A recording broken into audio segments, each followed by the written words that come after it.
اگلا سوال ہے جی، سوال پوچھا گیا تھا عید کے دن کی فضیلت۔ دیکھیں عید کا جو دن ہے نا، اس کی فضیلت اس کے الفاظ میں چھپی ہوئی ہے۔ عید کے دو مطلب لیے جاتے ہیں، عوض کے اس کے روٹ ورڈز ہیں۔ اشتیاق جو ہوتا ہے، جس کے معنی یہ بڑا مناسب نام اللہ اور اللہ کے رسول نے رکھا ہوا ہے۔ وہ کیوں؟ اس کا مطلب ہوتا ہے کسی چیز کا لوٹ کر آنا۔ اب لوٹ کر آنا کیا؟ کچھ نے سمجھا کہ خوشیاں دوبارہ لوٹ کے آ رہی، کچھ نے کہا نہیں، عوض کا مطلب ہے ان اللہ تعالی یعود علی عبادہ بالمغفرۃ والرحمہ۔ آپ کو اللہ تعالیٰ نے آپ کی طرف متوجہ ہوا، آپ اللہ کی طرف متوجہ ہوئے، لہٰذا اللہ آپ کی طرف متوجہ ہوا۔ جیسے صحیح حدیثوں میں آیا کہ اللہ کے نبی بتاتے ہیں حدیث قدسی میں کہ جو میری طرف چل کے آتا ہے میں اس کی طرف بھاگ کر آتا ہوں۔ اللہ تعالیٰ فرماتے ہیں، اللہ جل جلالہ جیسے اس کی شان ہے، وہ ہم نے دیکھا تو نہیں اپنی آنکھوں سے، ہمیں یقین ہے جب رسول کی زبان سے سن لیا کہ اللہ ایسا کہتا ہے تو ایسا ہوتا ہے۔ وہ ہے عید کا معنی کہ آپ نے اللہ کی طرف رخ کیا، آپ نے وجہت وجہی اس کی طرف کیا، اس نے کہا بندے میں تیری طرف آ گیا۔ یعود علی عبادی، اللہ بندے کی طرف متوجہ ہوتا ہے مغفرت اور رحمت کے ساتھ۔ اللہ کا آپ کی طرف متوجہ ہونا، اللہ کا آپ کی طرف لوٹنا، یا آپ کا اللہ کی طرف لوٹنا، یہ ہے جی بار بار لوٹنا، آنا اور جانا۔ ہم گنہگار جب بھول جاتے ہیں راستہ، پھر واپس آتے ہیں الحمدللہ، اور پھر پکے ارادے کرتے ہیں، چھوٹی چھوٹی غلطیاں جو ہوتی ہیں ان سے معافیاں مانگتے ہیں۔ یہ ہو گیا جی عید کے دن کی سب سے بڑی فضیلت۔ اور عیدین دونوں میں یہ بات صحیح ہے، چھوٹی عید میں بھی بڑی عید میں بھی۔ اب خاص میں ایک فضیلت بتانے لگا ہوں یوم عید الاضحیٰ کی، جو 10 ذی الحجہ ہے۔ وہ کیا ہے؟ اس کے بارے میں تو ایک ہی بات کافی ہے۔ اللہ کے نبی علیہ الصلوۃ والسلام نے فرمایا، حدیث صحیح ہے، علامہ البانی نے اس کو صحیح قرار دیا ہے، بالکل اوتھینٹک حدیث ہے، اس کے اوپر پریشان نہ ہوئیے گا۔ بہت بڑا دن ہے، اس کو کہا گیا ہے، یہ اس کا قرآن میں بھی ذکر ہے، فصلی لربک وانحر، نماز پڑھو اور نحر کرو۔ یہ وہی نحر ہے جو عید کے دن ہو رہا ہوتا ہے اللہ کے حکم کے مطابق۔ سورہ کوثر میں جیسے آیا نا، نماز پڑھ اور نحر کر، قربانی کر۔ نحر خاص اونٹ کی جو قربانی ہوتی ہے نا، اس کے بارے میں نحر کا لفظ ہے، اور نحر کا مطلب عام قربانی میں بھی لیا جا سکتا ہے۔ اس کو کہا گیا اعظم الایام عند اللہ یوم النحر۔ یہ وہ حدیث ہے جو میں آپ کی توجہ دلانا چاہ رہا ہوں، بہت بڑی فضیلت ہے اللہ کے نزدیک۔ اعظم، عظیم ترین دن، اعظم، عظیم تر، عظیم ترین، عظیم، اعظم، کبیر، اکبر، صغیر، اصغر، یہ وہی اعظم ہے۔ عظیم ترین دن اللہ کی نگاہ میں، اللہ کے ہاں اللہ کی بارگاہ میں یوم نحر ہے۔ یہ ہے یوم النحر۔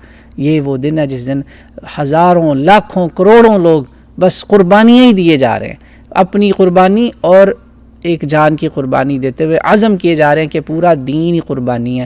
جب جب باری تعالیٰ آپ نے ہمیں کہنا ہے قربان ہو جاؤ، ہم قربان ہوں گے۔ اس کا اعادہ ہو رہا ہے، اس چیز کا بار بار اعلان ہو رہا ہے کہ ہم نے اپنی جانوں کا سودا کر چکے ہیں۔ ان اللہ اشتری من المؤمنین انفسهم واموالهم بان لهم الجنہ۔ یہ ہے عید الاضحیٰ کی فضیلت، بہت بڑا دن ہے۔ اس لیے اللہ تعالیٰ نے اس کے بارے میں بار بار قرآن میں کہا ہے کہ جس طرح چھوٹی عید پہ کہا تھا وَلِتُكَبِّرُوا اللَّهَ عَلَىٰ مَا هَدَاكُمْ، یہاں پہ بھی کہا وَاذْكُرُوا اللَّهَ فِي أَيَّامٍ مَّعْدُودَاتٍ، یہاں پر بھی کہا لِيَذْكُرُوا اسْمَ اللَّهِ فِي أَيَّامٍ مَّعْلُومَاتٍ عَلَىٰ مَا رَزَقَهُم مِّن بَهِيمَةِ الْأَنْعَامِ۔ یہ دیکھو یہ رزق جو میں نے تمہیں دیا، نام میرے پہ تم قربانی کرتے ہو، کھاتے تو تم خود ہو۔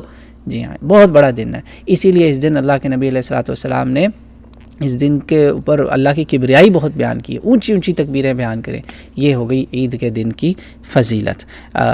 اور اس دن کی فضیلت میں اللہ کے نبی علیہ الصلوۃ والسلام کی ایک اور حدیث میں آپ کو بتا دیتا ہوں، حسن حدیث ہے۔ رسول اللہ صلی اللہ علیہ وسلم نے فرمایا، ان یوم، دونوں اکٹھے ہو جاتے ہیں، یوم عرفہ جو ایک دن پیچھے تھا روزے والا دن، ان یوم عرفہ و یوم النحر و ایام التشریق عیدنا اہل الاسلام وہی ایام اکل و شرب۔ یہاں تک ٹھیک ہے، سنن نسائی کی 3004۔ وہ ذبحین والے پہ اختلاف آ جاتا ہے نا، یہ یہاں تک ٹھیک ہے کہ یوم عرفہ، یوم نحر، اس کا میں نے نام بتا دیا، یوم عید الاضحیٰ، یوم النحر، حاجی اس کو یوم النحر کہتے ہیں نا، یہ وہ دن جو ہے نا، یہ دن اور ایام تشریق 3 دن اس کے بعد، یہ اہل اسلام کی عیدیں ہیں، اہل اسلام کی خوشیوں کے دن ہیں، اللہ کی مغفرت اور رحمت اللہ ان پر آئی ہے، وہ خوشی اس بات کی منا رہے ہیں۔ یہ وہ دن ہے جس دن وہ کھائیں پئیں اور اللہ کا شکر ادا کریں۔ یہ ہے مطلب اس کا مفہوماً میں نے ترجمہ بھی کر دیا، سنن نسائی 3004، اور اس کی گریڈنگ جو ہے درجہ حسن ہے اس حدیث کا۔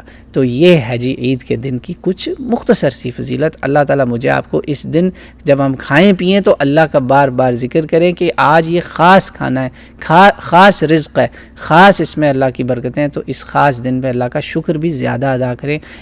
کھانے پینے میں اوروں کو نہ بھولیے گا، یاد رکھیں لیس العید لمن لبس الجدید، عید اس کی نہیں جس نے نئے کپڑے پہنے ہیں، عید تو اس کی ہے جس کے لمن قبل الوعید، جو انما العید لمن قبل الوعید، لیس العید لمن لبس الجدید انما العید لمن قبل الوعید، وہ بندہ جو اللہ کی وعید سے ڈر گیا، سمجھ گیا، سیدھا ہو گیا، اس کی عید ہے، کپڑے نئے پہننے کی عید تھوڑی ہے۔ یہ شعر کے اوپر میں نے آپ کے لیے بات کو سمیٹا۔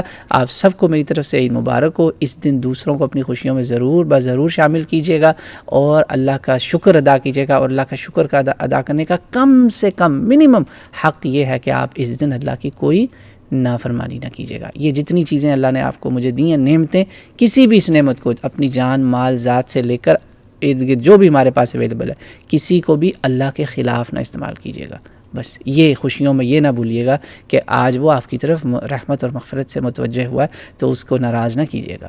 واللہ اعلم۔